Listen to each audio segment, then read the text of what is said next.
Hello, Asia, and hello, world. We have a particularly interesting discussion for you today.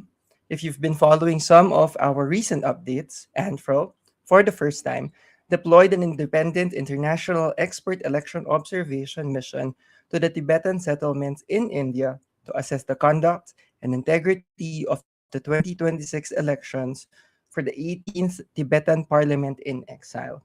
In this episode of the Election Observer podcast, ANFREL seeks to shed light on the plight of the Tibetan diaspora community in affirming self determination, as well as ANFREL's observation of the 18th Tibetan Parliament in Exile elections. I'm your host, John Antiquera. This episode is being recorded as live and later streamed via ANFREL's Facebook and LinkedIn pages, as well as via ANFREL's YouTube channel. The episodes of the Election Observer podcast can also be streamed later on Spotify and Apple Podcasts. Joining me as co host today is our new program associate for outreach and communication who joined the mission in India to observe the elections. Please help me in welcoming MJ Katekista. Hi, MJ. Welcome to the Election Observer podcast. Hello, John. And as I've learned from our friends in Tibet, Tashidalek. Thank you so much for the warm Yes. welcome. It's a privilege to be your co host for this episode. Ah, thank you. No, thank you for of course you actually are producing this episode, particular episodes. I'm just here to help you in doing the episode. Of course, all the credit goes to you. But before we share more information about today's episode and our guests, no, I wanted to ask you how was your experience observing the elections? I believe it was your first time observing an election with ANFREL, and I'm not sure if this is also your first time just observing the elections in general. Can you share with us your experience?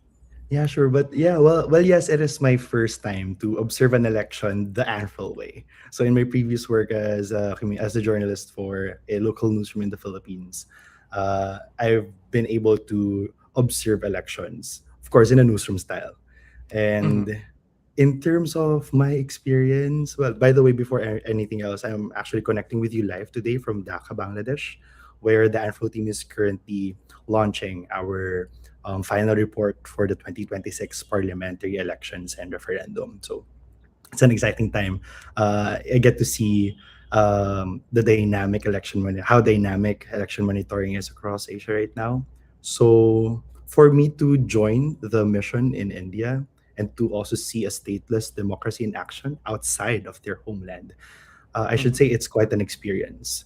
So Mm-hmm. as I mentioned, I'm here in Dhaka, uh, moving straight from a non-territorial diaspora election in a Tibetan community in exile to a sovereign state framework here in Dhaka really puts things into perspective. And also Mm-hmm. coming from the Philippines, that observation mission gave me a different lens to look at, I should say, because this coming Mm-hmm. September, as we all know in the Philippines, in my own country, we are heading into a major milestone. So with the first regular parliamentary elections for the Bangsamoro Autonomous Region. So seeing how the Tibetan diaspora asserts self-determination without the state gives me um, a fascinating lens to look at Mm-hmm. our upcoming test of extended territorial autonomy in the region. So yeah, I'm Yes. excited, pretty excited with how our conversation is going to be today with our guest today. So Mm-hmm. I am also excited, as I've said earlier. This is the first time that ANFREL covered the elections in mhm, uh, for the Tibet Parliament in Exile. right. So without further ado, of course, as I've mentioned as well earlier, you were part of the mission. So can you tell us more about what this episode is all about? Yeah, for sure, John. So today we are actually looking at a very unique democratic phenomenon to see how a community can exercise true democracy without a state. So, just for context to our viewers and our listeners, the Central Tibetan Administration, or what we call CTA, exists Mm-hmm. as a governance structure in exile, serving a stateless population dispersed across nearly 30 countries. Its election is administered globally by the Central Election Commission, or the CEC. Now, without sovereign territory that they can call their own, The Tibetan diaspora established these structures to maintain institutional continuity and the unified political identity. So the CTA relies on institutional legitimacy, diaspora administrative structures, and host country cooperation that I believe later on we can further flesh out with our guests. So for context, also, over 91,000 registered Tibetan voters worldwide are participating in the 2026 election of the Sikyong and members of the Tibetan Parliament-in-Exile. So, in a globally dispersed and stateless electoral system, credibility rests fundamentally on procedural fairness, transparency, and institutional consistency. Even in the absence of sovereign enforcement authority, the predictability, accessibility, and equal application of established electoral rules are essential to maintaining public confidence and democratic legitimacy. So ANFREL's International Expert Election Observation Mission deployed observers exclusively in India, focusing on Dharamshala and Bir in the Himachal Pradesh, Dehradun in Missouri in Uttarakhand, and Bailakupi and Rangailing in the Hunsur Range or in Karnataka, which represent major Tibetan settlements and institutional hubs, including the CTA headquarters. Mm-hmm. And as you've also mentioned, no, we'll discuss more about these things with our guest for today. So can you help me in Mm. introducing the guests for this afternoon? Actually, it's evening right now, no. Yeah. But this will be streamed at 2 p.m. Bangkok time, so I'll say afternoon. Yes, yes, of course. With us today are Bhuching K, the head of research and monitoring unit at the International Campaign for Tibet, and of course, our very own Dr. Majesh Rana, senior program officer for International Election Observation Mission at the Asian Network for Free Elections.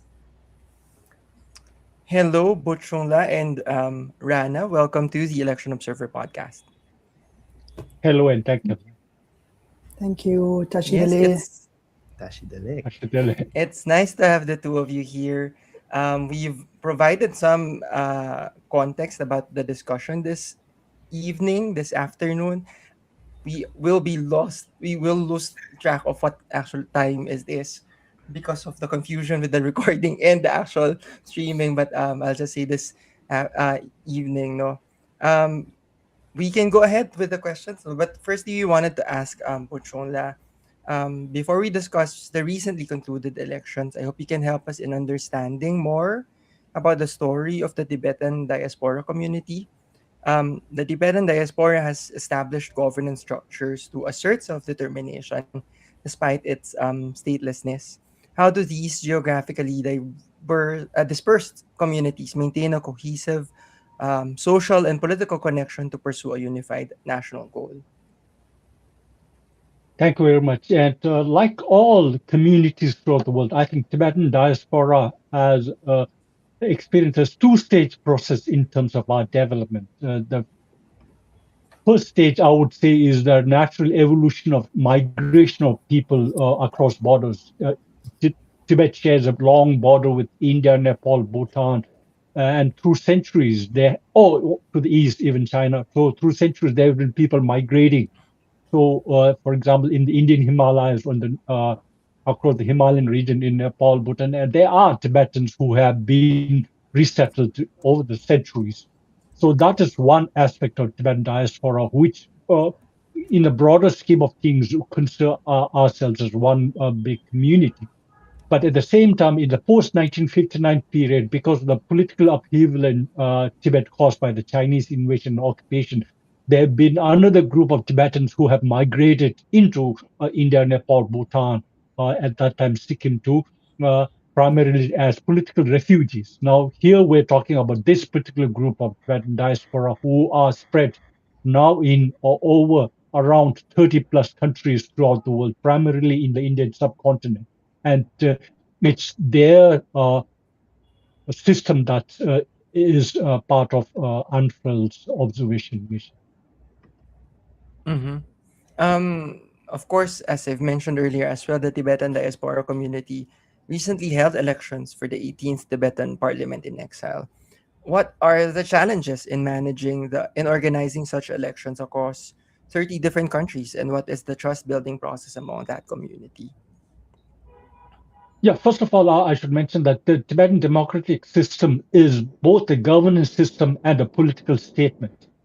So, in terms of Mm-hmm. the governance system, we have these elections and uh, administrative machinery that goes into play after the elections, and that leads into the governance of the diasporic community. But as a political statement, it goes beyond the border, both in Mm-hmm. terms of uh, people outside of Tibet, but even within Tibet, because those who are elected and those who start governing the central Tibetan administration represent not just the Tibetans in diaspora, but also Tibetans inside Tibet who are under Chinese rule and who don't have a say in these things. So that itself is one of the primary challenges. How does a small group of people represent the majority of the people? That's not an ideal democracy as such. Uh, Similarly, we do have the case of Tibetans in living in different parts of the world, around 30 countries, so who are in different systems, who are in different time zones. For example, even as we speak, I think the four of us are in different time zones, I guess. So that itself is something that the Tibetans experience as part of organizing the election system. That is then also because of the nature of the society in which Tibetan in diaspora live. In the Indian subcontinent, there is a more organized settlement structure, whereas outside of the Indian subcontinent, most of the Tibetans are self-reliant, who are living in self-selected communities, if you will, and not like organized settlement. And so, based on all these different systems, the Tibetan administration has come out with this way in which constituency distribution or voting rights, etc., are not uniform. And that also is another challenge when you look at it from a democracy perspective. These are two main challenges that I can speak of right now. Mhm. Of course, this is a conversation among the four of us. My colleague Rana sent a message that he wants to ask a question. Of course, we can also give the floor to you, Rana. Yeah. Thank you so much, John. So I think before I begin, it's also important to kind of clarify that ANFREL's role in this context is that of an independent election observation mission, because that's what we conducted there. So I'll speak mainly from the perspective of electoral process or methodology or transparency and institutional credibility. So I thought it was important for me to state that in the beginning itself, and Yes. also that I'll avoid going into specific findings at this stage, because as we know that ANFREL usually address it through formal reporting process. So as we launched Bangladesh report today, so someday we'll be launching Tibetan report as well. So only then we'll go deeper into the findings and recommendations. But just to answer your first question and just to add a little more on what Bhuching has already said, I think from an election observation perspective, I'll just add that when you look at a community which is dispersed, which is scattered, so what is particularly important is that this sense of connection that they have with each other is also being reflected institutionally. So I think that is something which is most important in this context. So elections, again, they become one of the key institutional bridges for such communities, for such dispersed or scattered communities. And through these elections, all the constituents, all the people, they participate in shared political decision making, and that's how they sustain their institutional continuity. So that ways it's quite significant for them. Answering your second question, John, about the elections taking place simultaneously in 30 countries. And yet we know that there are so many countries which already struggle to make it happen, because Mhm. in majority of the countries, the elections only happen within the territorial boundaries of the countries, right? But here, one is also the actual situation or the facts that the community is not in its payul, or what you call homeland, so it's outside that. Mhm. Second, even though significant proportion or majority of them are in Indian subcontinent, including India, Bhutan, and Nepal. But let's not forget that this still managed to include all the Tibetans across the world, or at least a significant proportion of them, in the electoral process, that too on the same day. So, from the perspective of election observation, again, the central challenge is that such a system is, everything is done consistently, uniformly. So, when you look at a stateless electoral system like Tibetans, again, they are dispersed across countries and settlements. So, I think the most important element here is trust, and that depends on how clear the rules are, how accessible the entire electoral process is, and whether everything is applied uniformly across all the places wherever the Tibetans are. So that's it from now at this stage. Maybe I'll add later. Yeah. If I could also just ask Bochong La, just to circle back and at the same time to give additional context to our viewers about the Tibetan I community. actually have. Sure. Sorry, hello. Yeah, I mean, I'm just talking about the Tibetan community's perception Go and ahead. how they are seeing the relevance of the CTA and their Tibetan Parliament-in-Exile. So, how are Tibetan communities looking at it? Like, what is the relevance of their CTA for them, especially that they are existing in diaspora? MJ, I think to sort of understand that, we have to look at the political system in Tibet before 1959 and before the arrival of the Chinese. Uh, His Holiness the Dalai Lama, who had assumed temporal leadership in Tibet in his early teens, I should say, found many drawbacks in the existing Tibetan governance system, which did not provide space for ordinary peoples to have a say in determining their own destiny in Tibet. And therefore, he wanted to reform Tibetan society.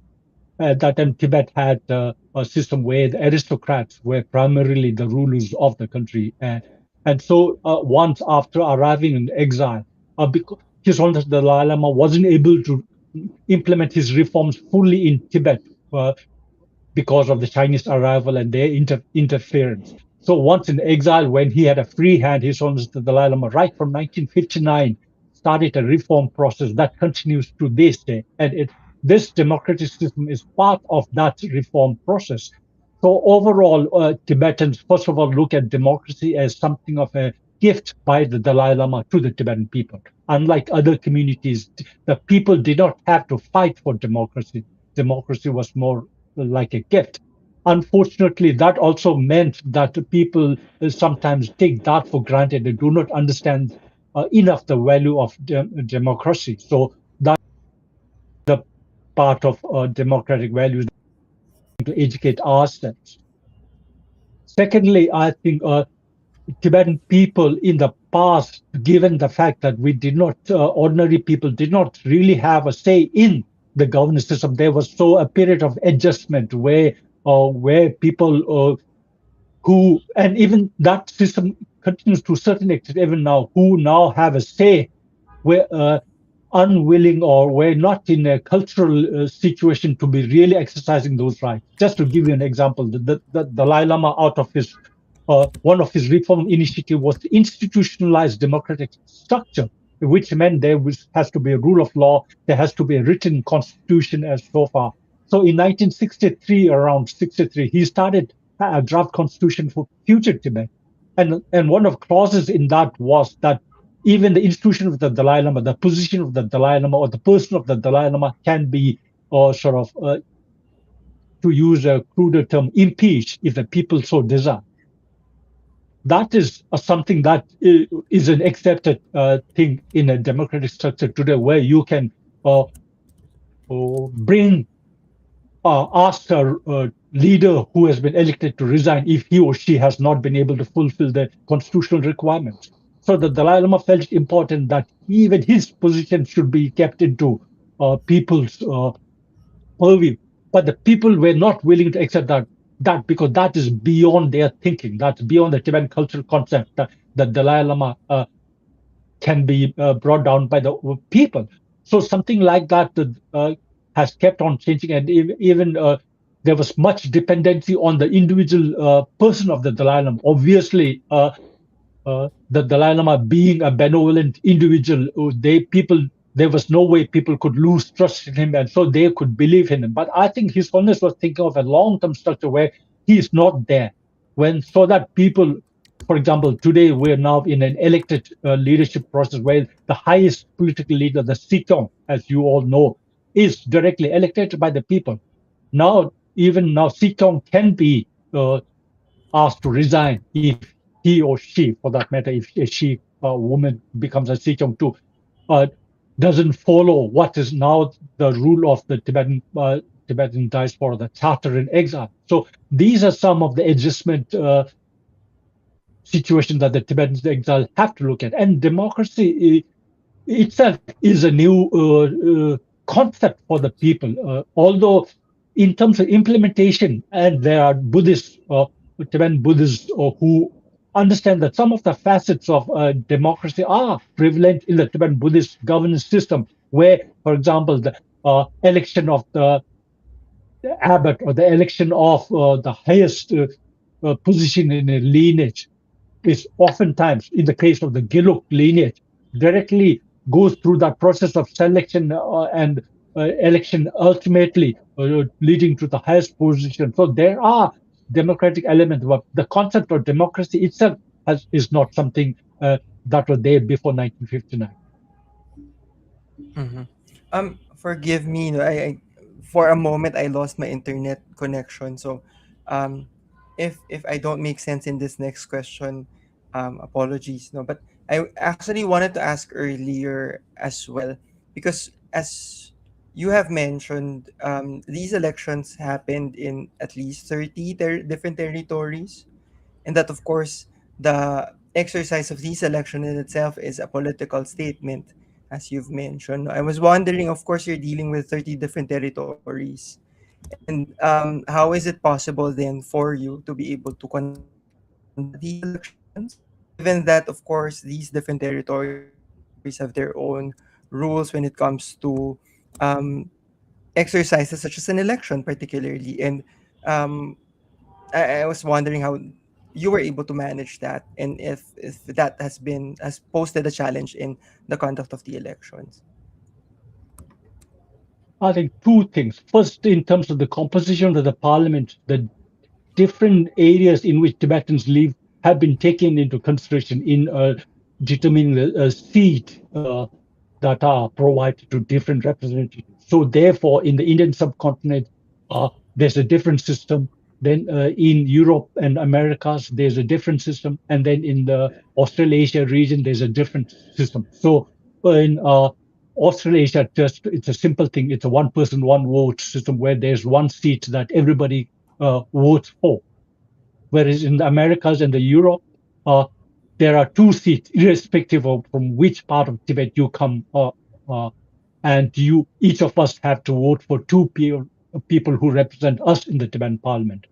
It gets complicated when you come to the Indian subcontinent. First of all, for the lay people or for all people in Tibetans in the Indian subcontinent, you have 10 seats each for each of you to vote for. That means 10 people represent the Tibetan uh, average Tibetan in the Indian subcontinent. Those 10 come from the homeland that you sort of align yourself to. The Tibet is divided into three main provinces, uh, Dode, Tome, Utsang, or Kam, Amdo, and Utsang. So each of us get 10 seats if we are from the Indian subcontinent. So that is one success. So secondly, in term, if you are from the clergy, you get two additional seats to vote for to represent your own religious denomination. There are five religious denominations, four Tibetan Buddhists, and one born the traditional Tibetan religion. So that also takes into consideration the different structure that we have in exile. Secondly, I think the Tibetan institutional infrastructure has been so set up that the central Tibetan Election Commission based in Dharamsala is able to sort of organize such elections in different countries through the different in the Indian subcontinent. Again, we have organized settlement, organized offices that are directly under the CTA. In the West, outside of, I should say, outside of the Indian subcontinent, there are offices of Tibet, but these are more like diplomatic institutions.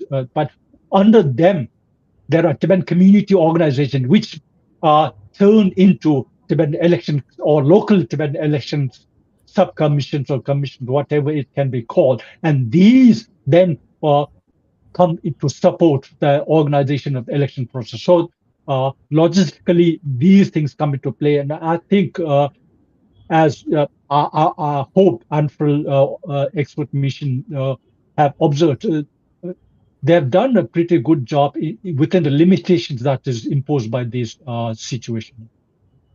Mm-hmm.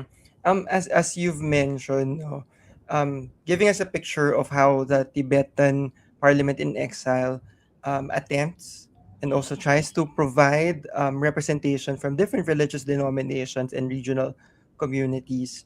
I also wanted to ask, what are the measures? Of course, inclusion and representation is important, but what are the measures in place to ensure that the electoral process remains inclusive of all the sectors across the diaspora? Yeah, basically, in that, I think we follow the best, I hope, uh, example of a democratic election process where all Tibetans above the age of 25, above the age of 18 have the right to vote, irrespective of from where you come. All Tibetans above the age of 25 to have the right to stand for the Tibetan Parliament. All people are above the age of 35 have the right to be Sikyong, the highest position in the political structure. So that there's no discrimination based on your background. So that itself enables people to be inclusive. Today, as we speak, the Sikyong who has been elected, he comes from an ordinary background. Uh, Mm-hmm. in fact, in the post 1959 period, the majority of the leadership structure are composed of people who come from ordinary background and not from the ruling aristocratic class that was the case in Tibet. Secondly, understanding the fact that empowerment of certain sections of the community, for example, women, Mm-hmm. uh, being important. His Holiness the Dalai Lama, right from the beginning, first of all, even before we had this election, he tried to see how best he could uh, uh, introduce the concept of women being outside of the home and being equal partners in running the administrative structure. So therefore, women have been at the helms of leadership even in the early period of life in exile.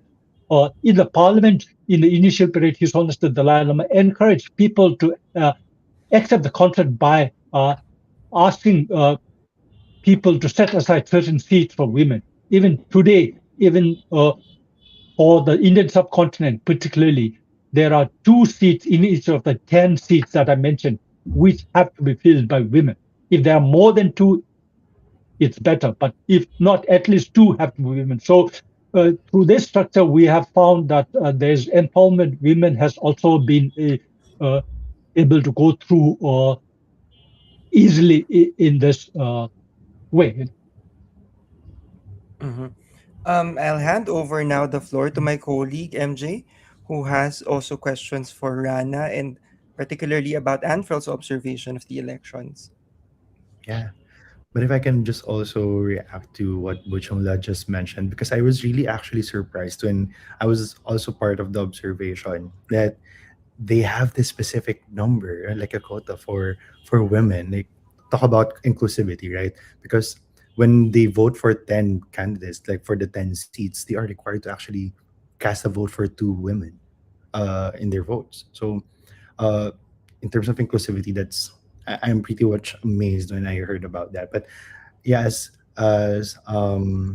John mentioned, I actually have a question for our colleague here, Rana, because for the first time, as we briefly mentioned earlier, ANFREL observed the elections for the Tibetan Parliament in Exile, yeah, really for the first time. So, what is the significance of observing this electoral process? And can you share with us how did ANFREL approach the observation of these elections? Yes. Thanks, MJ. I think first firstly, it's important to highlight, like from ANFREL's perspective, this is also about expanding the idea of regional democratic solidarity, right? Because the observation of this sort of process, it reflects briefly, the democratic practices of communities in exile, which we feel also deserve this sort of attention or this sort of understanding, and also the principal support within the broader Asian democratic space. So that ways, it was quite significant and important for ANFREL to observe these elections. But of course, ICT can speak more directly, when it comes to the historical and institutional design of the Tibetan Parliament-in-Exile. But from ANFREL's side, again, we look at inclusivity, for example, through the electoral process itself. So just to complement what Bhuchungla just answered, I would say that from ANFREL's point of view, it's rather important to know whether, for example, voters receive adequate information or not, whether polling arrangements are accessible to everyone, whether eligibility rules are consistently applied to all the Tibetans, whether different communities, again, as we know that the community is dispersed, it is scattered. So whether the different community groups, because Bhuchungla also kind of mentioned or explained about the inclusivity or the representation, within that composition of the parliament itself. So from ANFREL's point of view, it is important to see whether different community groups are being able to not just represent themselves, but also participate meaningfully. So that is something which ANFREL looks at. If you look at the significance of observing this election, observing Tibetan parliamentary elections, so I think it also lies in the uniqueness of the electoral context. So we know that this is not a conventional state election like any other state elections. These elections are conducted by a stateless and globally dispersed community. So it has its own challenges. They do not have a sovereign territorial jurisdiction. Yet they function with electoral institutions, they have their procedures, they have things like voter registration. They also had rules regarding how to conduct the campaign, how to reach out to voters, and regarding the polling, counting, result process, and so on. So for the election observers like ANFREL, again, this is very important reminder. And this is also one of the highlights for us, that democratic process is not only limited to the conventional state-based elections, but they actually go beyond that.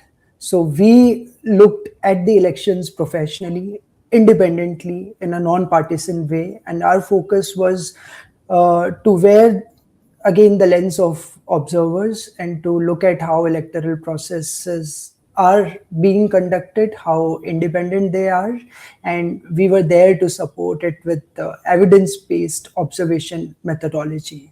So we rather focused on issues like the framework which regularized the entire electoral process, or the administration by Central Election Commission, that is CEC, or the ballot security and chain of custody issues, or how the voters participated, how educated they were, eligibility criteria, for example, for the candidates as well as to be a voter, the documentation, the requirement of the Green Book and the various nuances within that, or to look at the campaign environment, to look at how unique or how different it is when you compare it to the other countries. How do they reach out to their voters, like the candidates?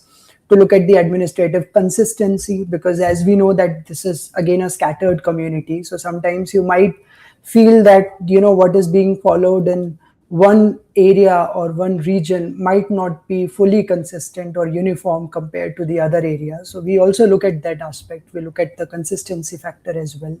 Then overall, how the entire exercise is being conducted, we look at the transparency and public confidence, and that is of course the pillar. And yes, I think I should stop. Yeah, I don't want sure. to yeah.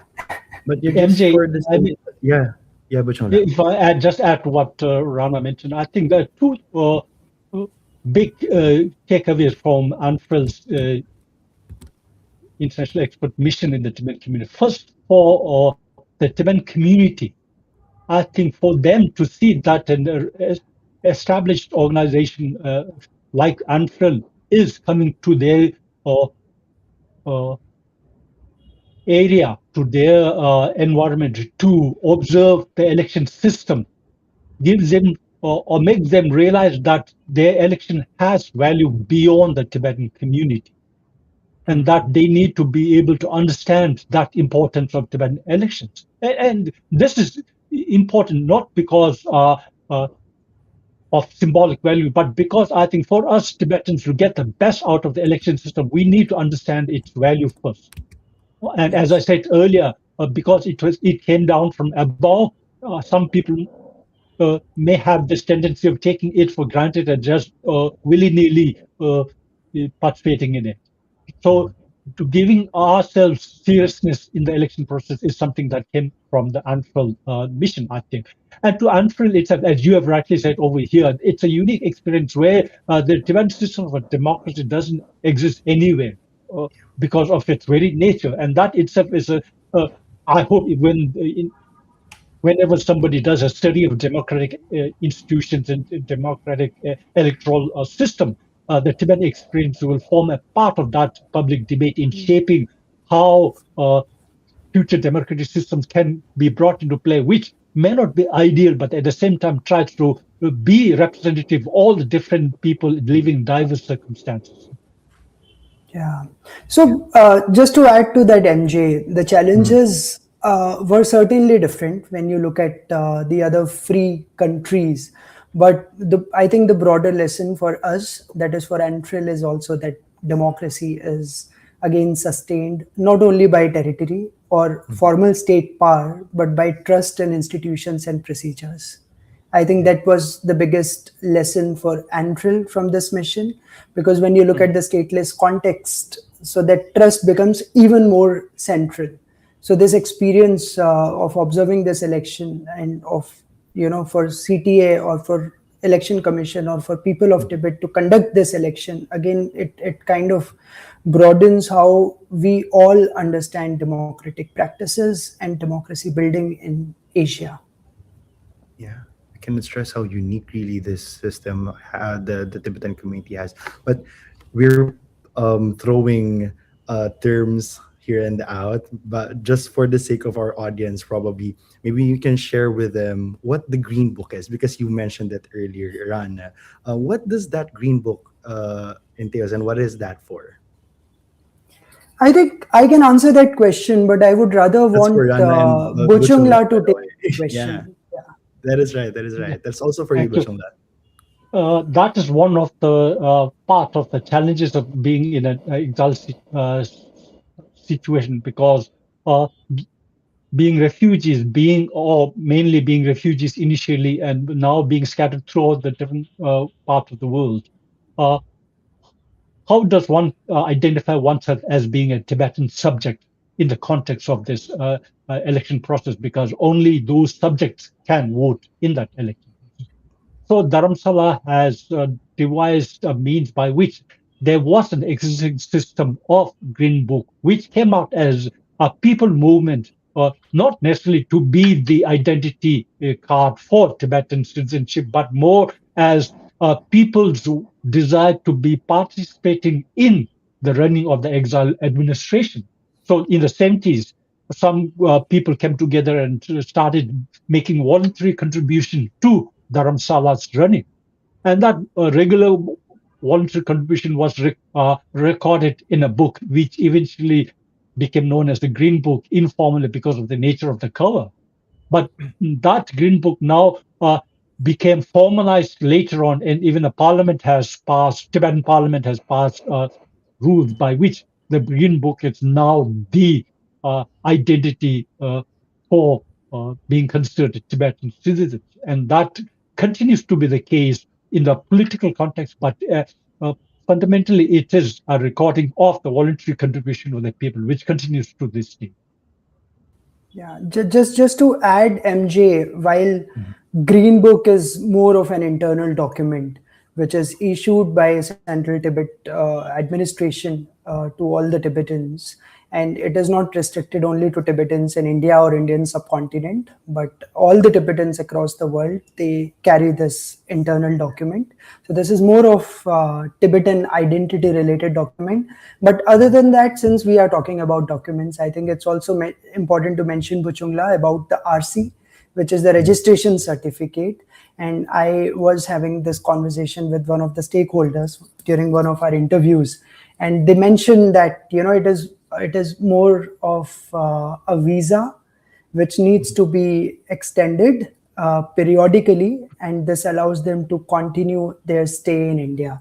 So it is actually issued by Ministry of Home Affairs in India, and that is the RC registration certificate. Other than that, if they have to travel, for that there is a separate document.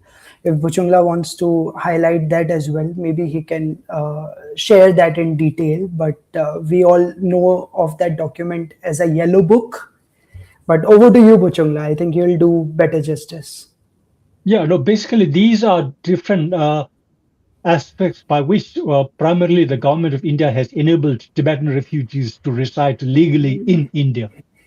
Similarly, in Nepal, they used to have, they do have the RC, the Nepal form, although it's a challenge to, at this point of time, where some section of the Tibetan community in Nepal have not been granted that by the Nepalese government, primarily because of undue pressure from the Chinese government. So basically, RC is a document that all foreigners in India need to have if they're in long-term stay in India. So the Indian government has extended that privilege to Tibetans as a way of legally establishing their residency in India.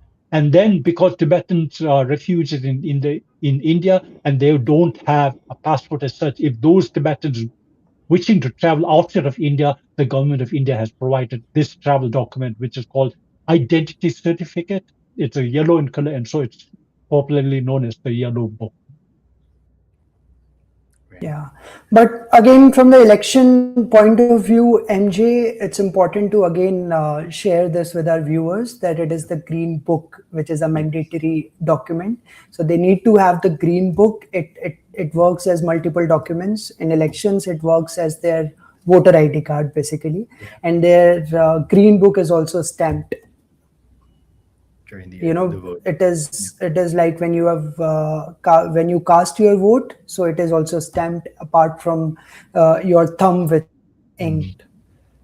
That adds the uniqueness of to the whole election process, because we're used to having like the voter IDs or other documents whenever we're voting. But in terms of the Tibetan election, they show their green books, and they have to show also if they paid their dues, so they can be eligible to vote for their elections.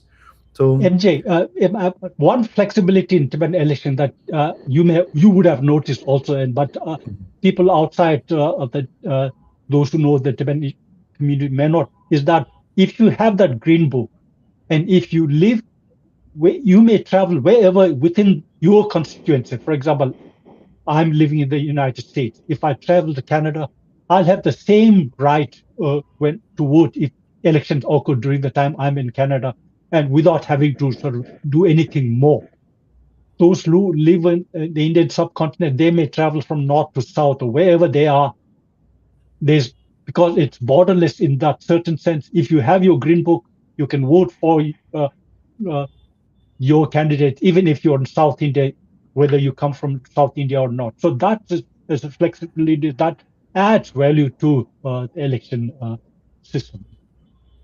yeah. And Bhuchungla, these are also some of the challenges that ANFREL observes in the other elections, that the people or the voters who are outside their constituency or outside their country, they are disenfranchised in a way. They are unable to exercise their right to vote. But again, we believe that this is again a very positive example. It's a good practice that, for example, if somebody originally resides in Dehradun, Uttarakhand, but the person on the day of voting is in Bailakupi, so provided there is a voting center, there is a polling station in that city, so they can just provide their green book and they'll be eligible to vote. So again, it's a good practice. Yeah. Now I'll go back to you, Rana.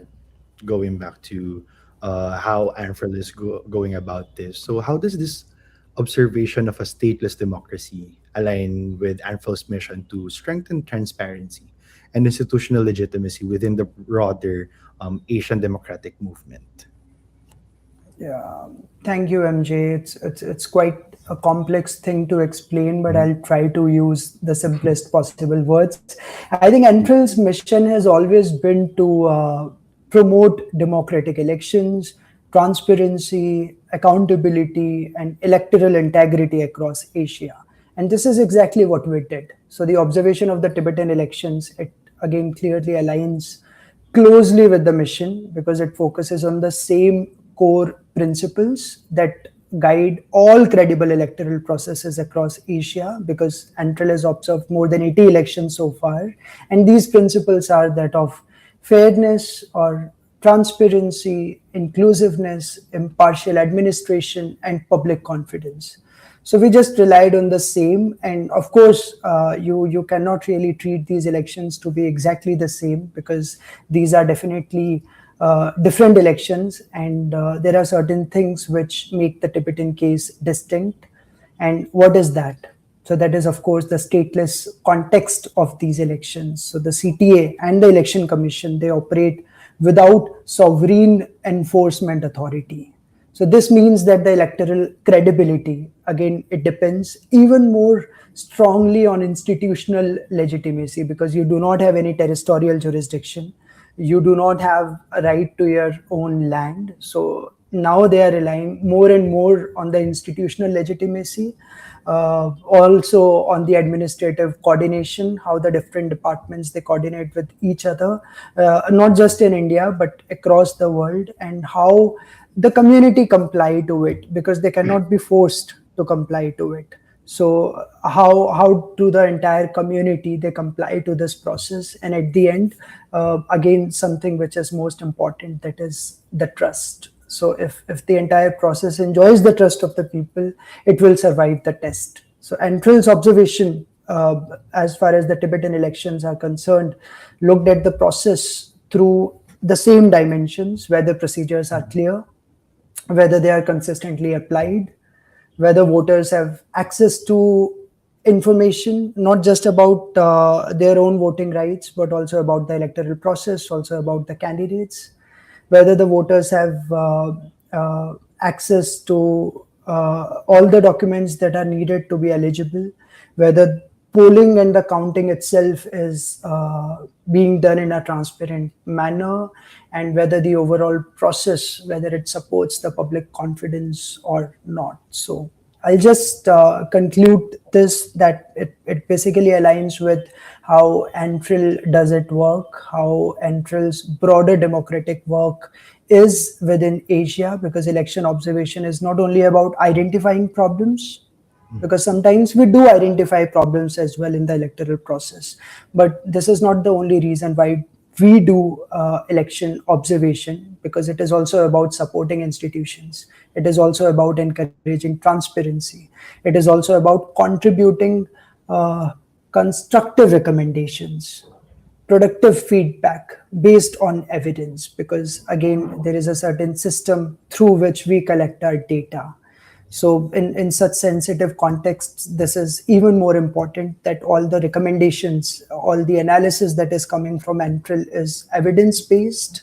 It is benched on the evidence that our observers collected on ground through stakeholder interviews or through in-person observation of different cycles. That includes pre-election stage. If you talk about the election day, it includes the opening of the elections. It includes the voting processes throughout the day. It also includes the closing.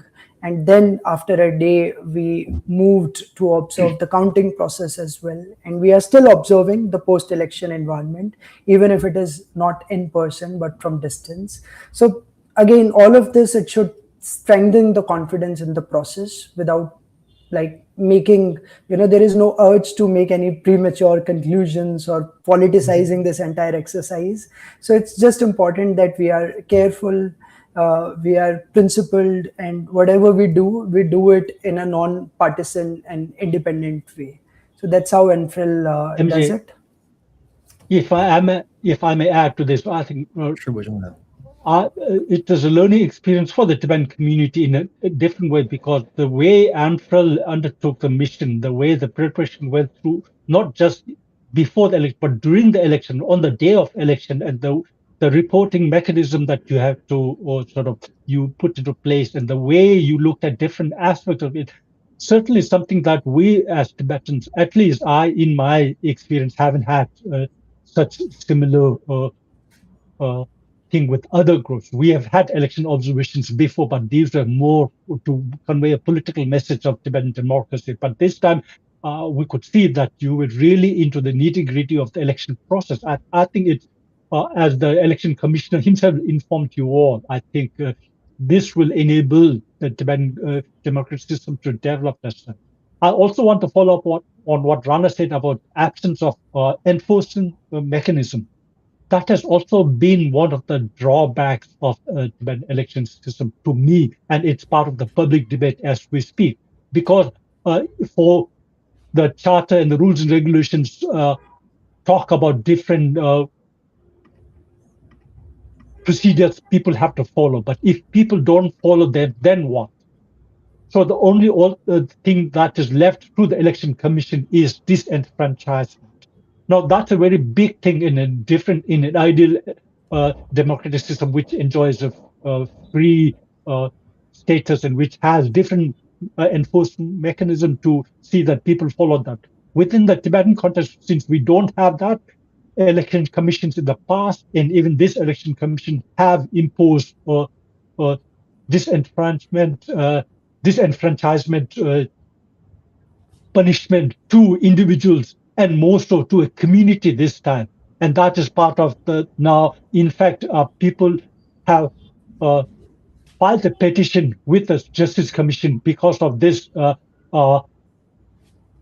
disenfranchisement that was made for a certain section of the community because the election commission reported certain irregularities. So that in itself shows that while there are drawbacks, people also have recourse to, for example, this justice commission as a way to address those grievances and to we'll see how the justice commission rules on this as at the time of speaking it's a court case pending about this. But overall, I think maybe if Dharamsala or the Tibetan leadership can find other enforcement mechanism that can enable the people to exercise their right to vote, which is the highest right, and then at the same time be, for lack of a better word, prosecuted for violation, and that is something that will enable us to move forward, I think. Mhm. MJ, Yeah. before you ask your last question, I know we said this the episode goes for about an hour. I just have a follow up, and allow me to backtrack a bit, no, because we're talking about transparency, we're talking about trust building in the process, and connect. I would want to connect that to what ANFREL did in the elections, observe the elections. I was wondering if there are mechanisms for transparency in the process, and particularly if there are available mechanisms to observe elections. I'm not sure if this is the first time that an organization observed the electoral process, but then I hope that there were previous efforts as well. But I was also just wondering if there is a mechanism within the system that allows not just for election observer groups, but also people to take part in ensuring the electoral integrity of the exercise that happens in within the Tibetan diaspora community. Oh, yes and no, in the sense Mhm. that the Tibetan election rules as such, I don't think spell out clearly that election observation missions can be undertaken. But at the same time, when it comes into practice, the election commissions this time and in the past have welcomed outsiders to or who approach them or who they invite to observe elections to do so. And as the ANFREL team may have noticed this time, they extend all possible sort of opportunity for the election mission to undertake its role, and that is something that maybe in future that could be one way for them to formalize, to say that they could have election mission, something like that. But in terms of transparency within the system as such, I think they have made attempts, given the situation that we live in, to see that, for example, the election commission is composed of elected individuals in the, I mean, below, in the provincial level, so to say, whether it's in the settlements in India or in the Tibetan communities outside, who come from different parts of the community.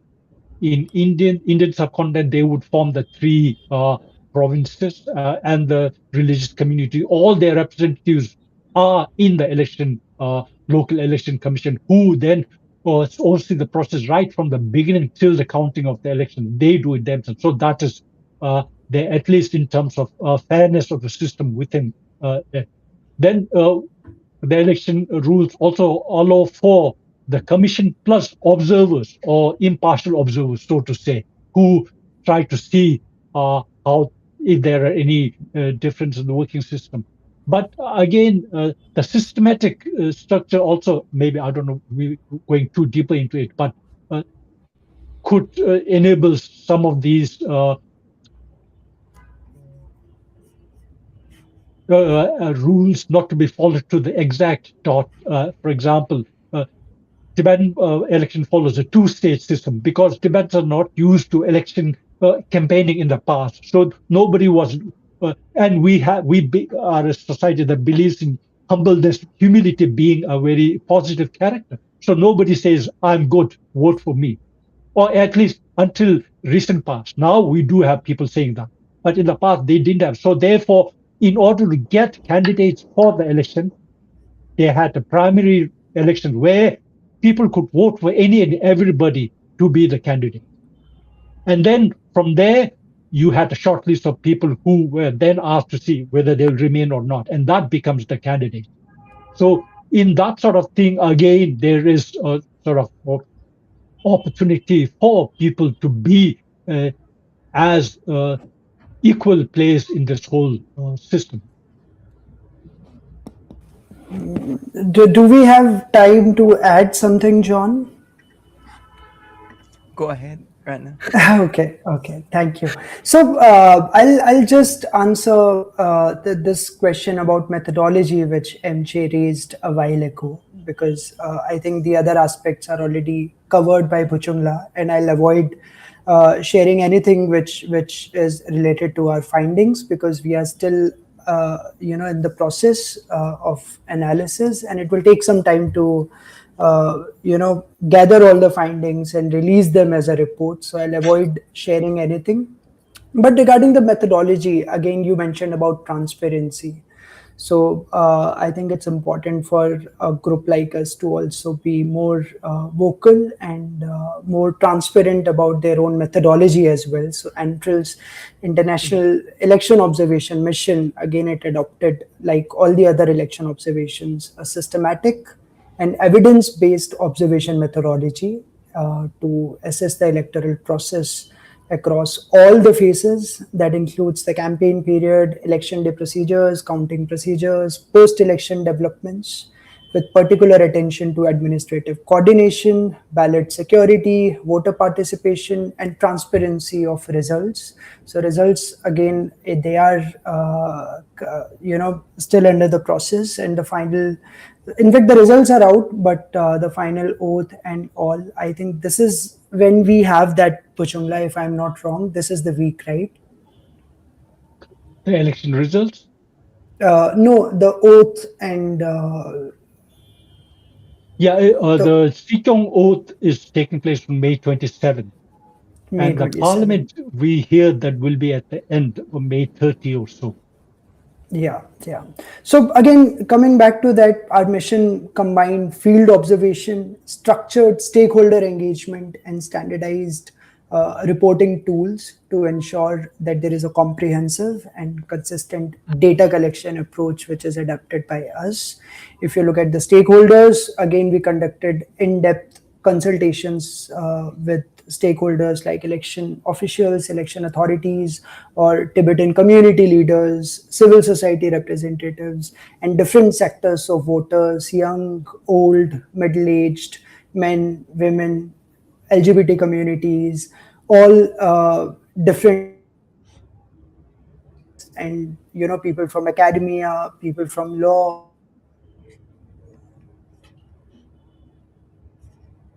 fighting for Tibetan rights. So we reached out to, or we tried to reach out to, majority of them, and because we tried to make the entire mission representative, and the observers were given this Kobo forms.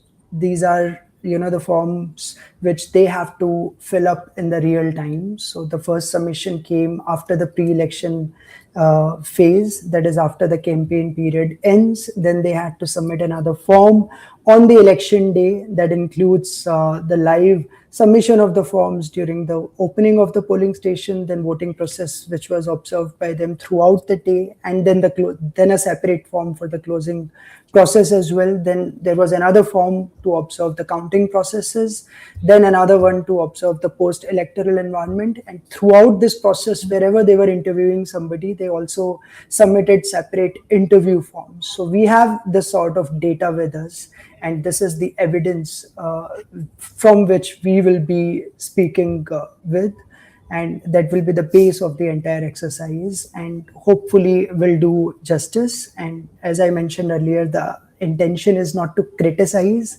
not to be critical about all the aspects, or not to just indicate at the problems, but to also contribute to how this electoral process can be strengthened further. Because let's not forget, it's not a very old electoral process, it's relatively very new, because I think it was 2010 and 11 when Sekyong came for the first time, right? So the parliament itself is not a very old, and the entire system is just 3 elections old. So we are conscious about it, and we are looking at it in that same context, and our intention is to provide workable recommendations so that they can also strengthen their democratic institutions, their electoral process further as they move to the next electoral cycle.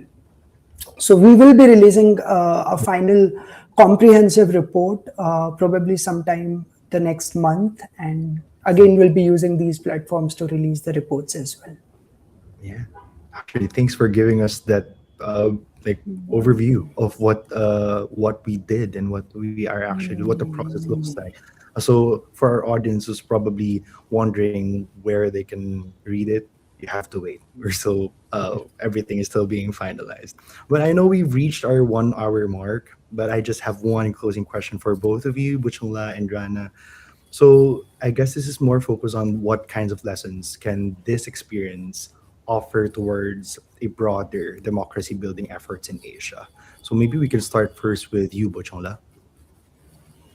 Yeah, I would say the lesson is both for the Tibetan people and to the international community, part of which I alluded earlier. For the Tibetan people, I think the election system, the observation mission, and everything has added to uh, the seriousness with which they should be looking at their governance system, and not to look at it as, obviously democracy is a very important process of governance system, but this not for the Tibetan community is not the be all and the end all. Democracy is a way for the Tibetan community to sustain ourselves while in exile, and then to be the model for governance system in the future when there is a possibility of a resolution of the Tibetan issue. And that the ANFREL's mission has provided them with food for thought on how uh, those elections process have to be conducted. What are the issues that have to be looked at from their side to make it as fair, as transparent, as equal as possible? To the international community, I think the Tibetan experience in democracy would be one way of telling them that it's a response to the Chinese charge that the Dalai Lama wants to re-establish the old society, meaning the traditional Tibetan governance system on the Tibetan people, which had many defects. Even the Dalai Lama wanted to change. But now we're saying no.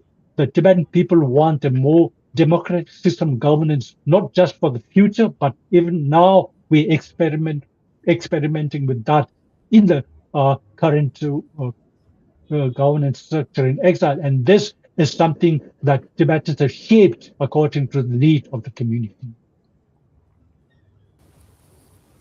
Yeah. Thank you, John. Go ahead, Rana. Yes. So, MJ and John, strictly speaking, through the lens of an observer. So, for ANFREL, the key takeaway is that democracy can be practiced, protected, and strengthened, even in complex and non traditional formats and contexts. So, what matters is whether institutions are trusted by people, whether the procedures are transparent, and whether people are able to participate meaningfully. So that's the biggest takeaway for an observer organization. I'll keep it short. Short and sweet. Okay. Thank you, Rana and Bochungla, for all the insights that you've provided this evening. We could have talked more, but in the interest of time, we'll cut the discussion here. Maybe we'll have another discussion in the coming weeks, especially when ANFEL releases the final report of its observation of the elections. Hopefully in the coming month, Rana, right? You're putting lots of pressure on us, but yeah, definitely the next month. Okay, but But thank thank you you. again. Yeah, yeah. Yes, yes, Thank go you. ahead. I just wanted to thank both of you. I think this is the first time, I'm not sure about that both of you are co-hosting, and I think it's a very interesting format, and I particularly really enjoyed. And congratulations to MJ. I think it was his first mission, and if I'm not wrong, I think this is also your first podcast with Andrew. Yes, it So is. super, Thank you. super, super proud. Thank you, Rana. There's a lot of first for this episode, no? But True. thank you again, Bochongla and Rana. We would have to hide you from the stream for us to formally close the show.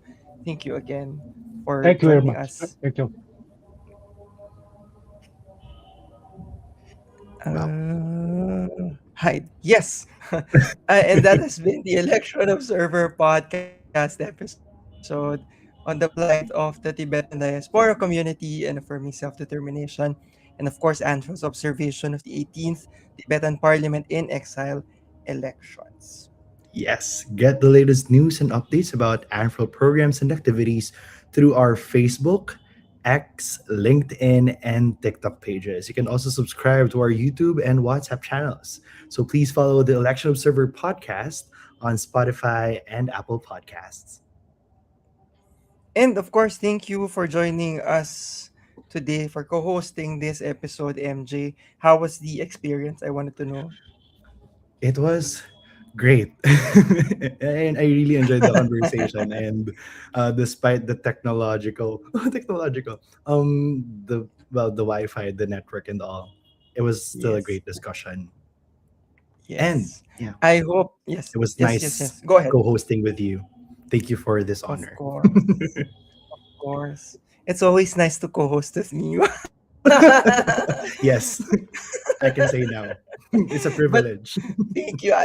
Yes, I hope this as I said earlier, this is being recorded and I hope the recording is better than the internet connection. But thank you again, MJ. Hopefully. And I have been your host, John Antiquera. And I'm MJ Gatikista. Have a great day, Have a great day. everyone. Bye. Bye.